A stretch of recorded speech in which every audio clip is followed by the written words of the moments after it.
प्रभु यीशु मसीह के मधुर और मीठे नाम में आज दिनांक 24 जनवरी दिन बुधवार को आप सब श्रोताओं का हम स्वागत करते हैं। आज के दिन के लिए जो वचन है लिया गया है यूहन्ना की पुस्तक उसका 20 अध्याय 26 पद। वचन कहता है, 8 दिन के बाद उसके चेले फिर घर के भीतर थे और थोमा उनके साथ था और द्वार बंद थे। तब यीशु ने आकर और बीच में खड़ा होकर कहा, तुम्हें शांति मिले। प्रियो, प्रभु यीशु को क्रूस पे चढ़ाए जाने के बाद उनके शिष्य रोमी सेना, यहूदी, फरीसियों से बहुत डर गए थे।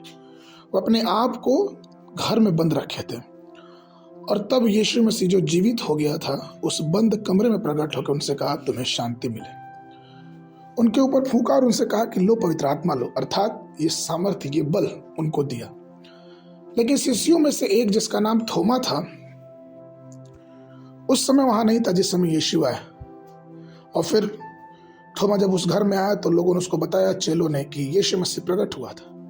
यूहन्ना 20 के 25 में वचन ये कहता है कि तब थोमा ने कहा, जब तक मैं उसके हाथों में कीलों की छेद न देख लूं और उसके कीलों की छेद में अपनी उंगली न डाल लूं, उसके पंजर में अपना हाथ न डाल लूं, तब तक मैं विश्वास नहीं करूंगा। प्रियो, उसके बाद से 8 दिन के बाद ऐसा हुआ कि सब शिष्य एक साथ थे और तब तक अचानक यीशु मसीह फिर वहां प्रकट हो गए।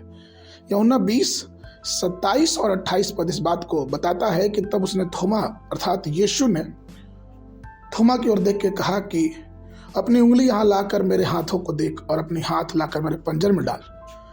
और अविश्वासी नहीं परंतु विश्वासी हो। यह सुन थोमा ने उत्तर दिया, हे प्रभु, हे मेरे परमेश्वर, मेरा विश्वास का उपाय कर।